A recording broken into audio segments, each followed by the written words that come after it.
Bienvenue dans la partie exportation et rendu. Alors maintenant qu'on a fini nos textures, on va pouvoir les exporter. Pour ça, ici vous voyez c'est écrit matériel 001. C'est le nom du matériel qu'il y avait dans Blender.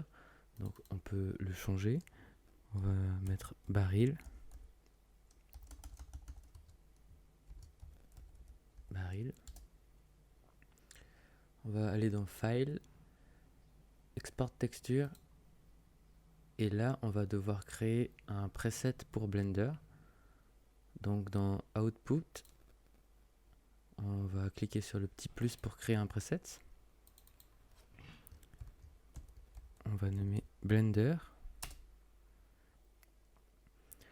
Et là, on va ajouter un RGB. On va l'appeler Base Color. Ici, on clique sur le petit dollar et on met Texture Set. On prend le Base Color ici et on le déplace là-dedans. Et on choisit RGB Channels. Maintenant, on clique sur Gray 2 fois. Ici, on va appeler ça métallique.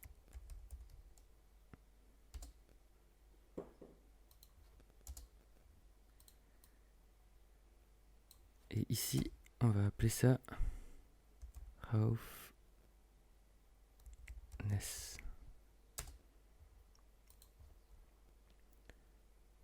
Alors, du coup, on prend métallique, on glisse là-dedans. On fait Gray Channel. On fait pareil pour la roughness. Et là aussi, on clique Texture Set et Texture Set. On va remettre un RGB. Et ça, on va l'appeler Normal. Texture Set. Et ici, on choisit Normal OpenGL. C'est celle qui fonctionne le mieux avec Blender.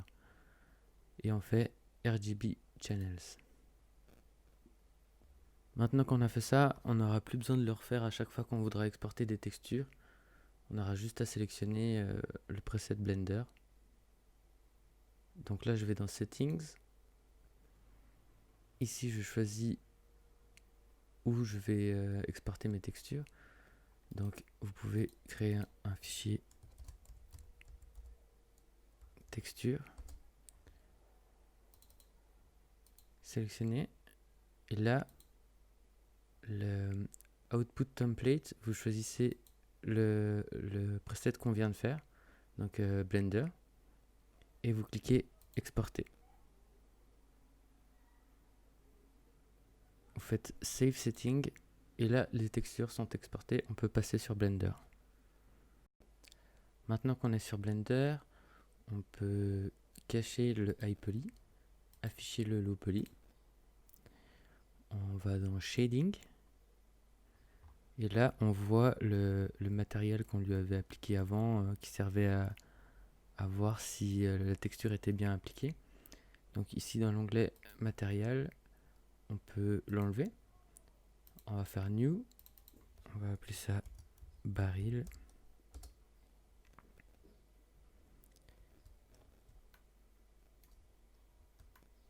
Et ici, on va prendre le fichier où on a nos textures. Et on peut les drag and drop. Ça marche pas tout en même temps, donc il faut faire une à la fois. Voilà, on a toutes nos textures. On va commencer par le base color. Donc on laisse en sRGB. On la plug dedans. On prend le métallique. On sélectionne non color. Et on le met dans métallique. On fait pareil avec la roughness.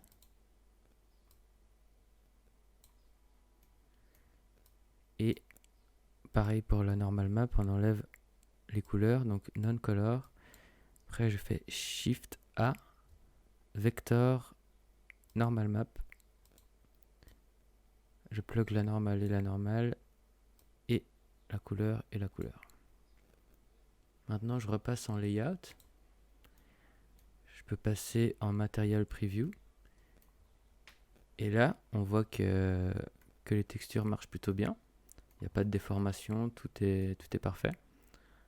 Donc maintenant, ce qu'on va faire, c'est que là, si vous voyez, je suis en Material Preview. Si je passe en Rendered, bah, c'est tout noir parce qu'on n'a pas de lumière.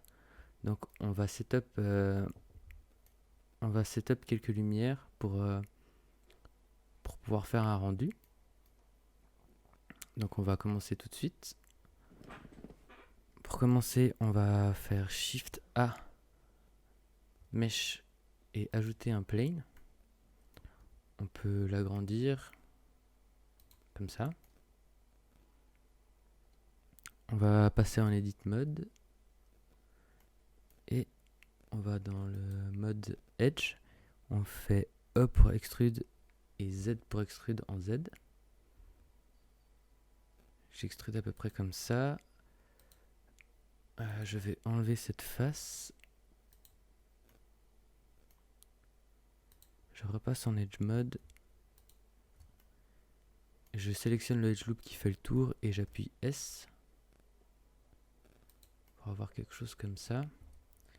Et ici en bas, je sélectionne les edges de la base et je fais CTRL B. Ça ajoute un bevel. Je mets, c'est vraiment égal, hein, vous en mettez combien vous voulez. C'est juste pour que la transition se fasse pas en angle brut comme ça, que la lumière puisse un peu se dégrader.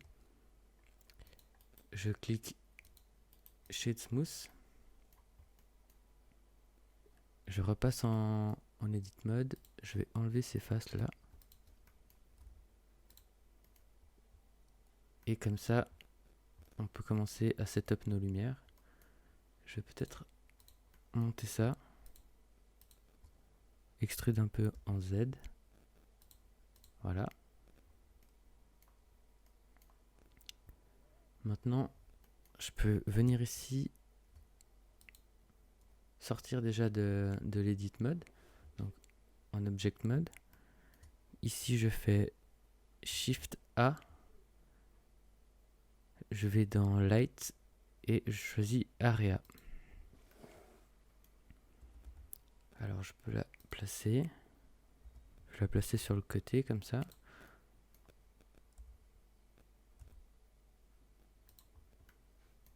Vous n'êtes pas obligé de faire comme moi, de nouveau, c'est vous éclairez, vous lightez votre baril comme vous voulez. Moi, je vous montre juste comment je vais faire moi. Et donc, si on passe en render,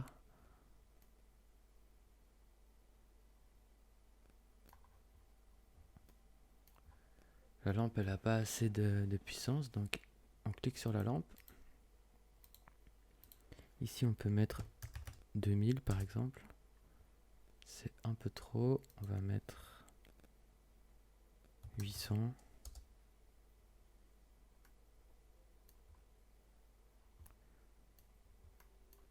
Je vais la reculer un peu.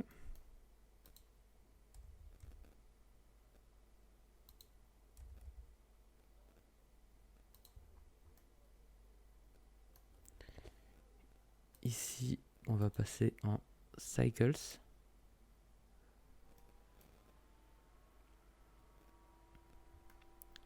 Je vais atténuer encore un peu la lampe. Je vais la mettre à 500. Et je vais lui donner une teinte un tout petit peu jaune. Comme ça. Je vais la dupliquer avec Shift D. Et je vais la déplacer.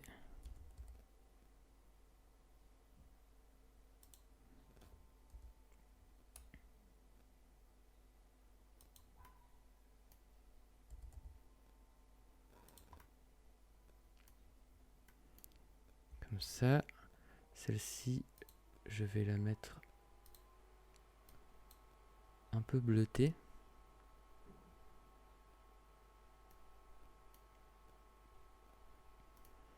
Je vais profiter aussi pour changer le matériel du plane.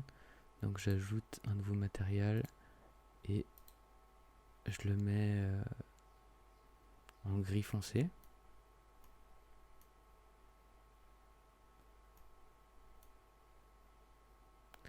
Et on va ajouter une dernière lumière assez faible qui viendra éclairer depuis derrière. Donc je copie celle-ci.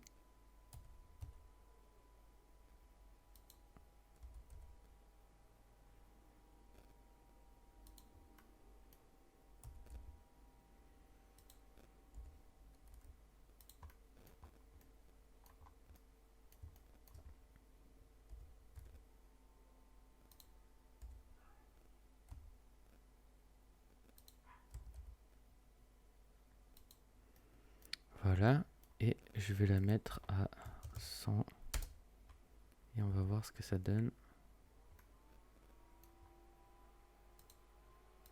Je vais la lever un peu.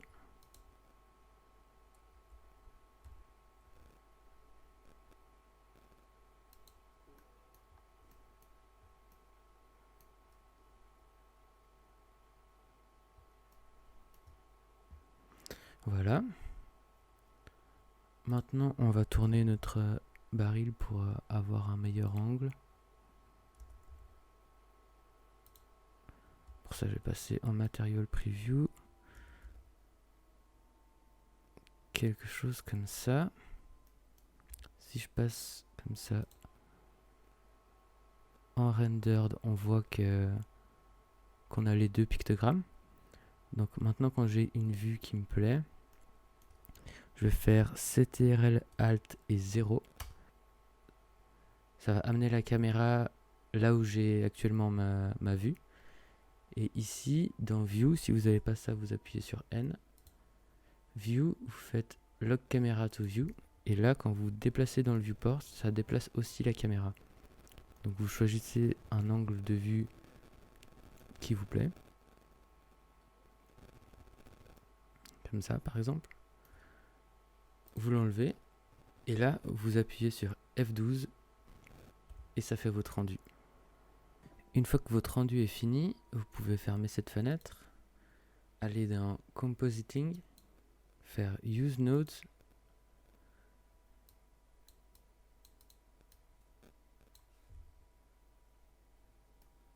Ici, on va venir cliquer, faire un clic droit, faire Vertical Split, comme ça. Et ici, on va afficher Image Editor. Alors là, on va venir faire Shift A et on va chercher View. On choisit Viewer, on le met là. Ici, on va refaire un Shift A, chercher Denoise.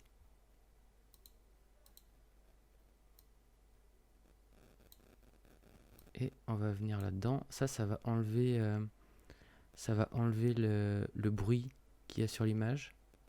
Le bruit, c'est le petit grain qu'on peut voir. Ici, on va venir sélectionner Viewer Node. Donc ici, on voit notre image. Et du coup, là, dans Color Management, on peut choisir, il faut laisser en filmic et en sRGB, mais on peut choisir si on veut plus ou moins de contraste. Donc moi, je vais mettre Medium High Contrast. Et ici, on peut régler l'exposition, donc plus clair, moins clair.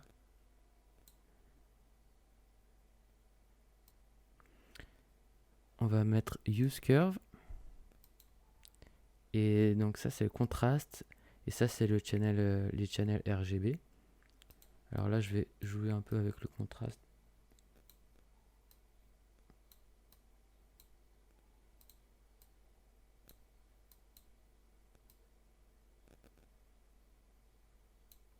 Voilà, comme ça.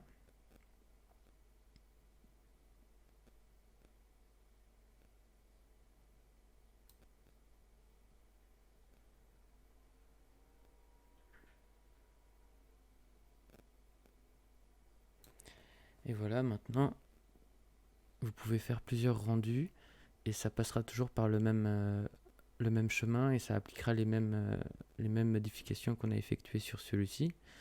Donc, moi, je vais enregistrer ça. Donc, on fait image save as. Et là, on peut mettre baril 01. Save image. Et si on retourne dans Layout, avec Log Camera to View activé, bah, on peut chercher une autre vue qu'on voudrait rendre.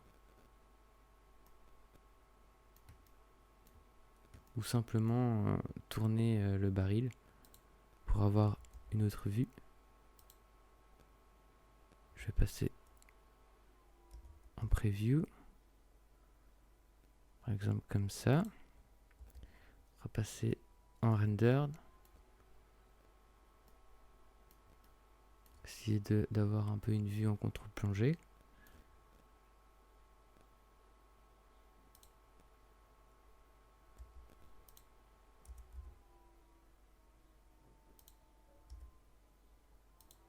Voilà, dès que vous avez votre vue qui vous plaît, vous appuyez de nouveau sur F12. Voilà, de nouveau, quand votre rendu est terminé, vous pouvez fermer cette fenêtre, aller dans Compositing, aller dans Images et sauvegarder votre rendu. Faut juste pas oublier de changer le nom, sinon ça va enregistrer par-dessus l'autre et vous allez perdre l'ancien. Et voilà. Maintenant, vous avez votre baril qui est optimisé pour le jeu vidéo. Si on regarde si on regarde sa topologie et son nombre de faces, on est tout à fait dans les standards que peut accepter un baril dans un jeu vidéo. Donc voilà, j'espère que vous aurez appris quelque chose et à la prochaine.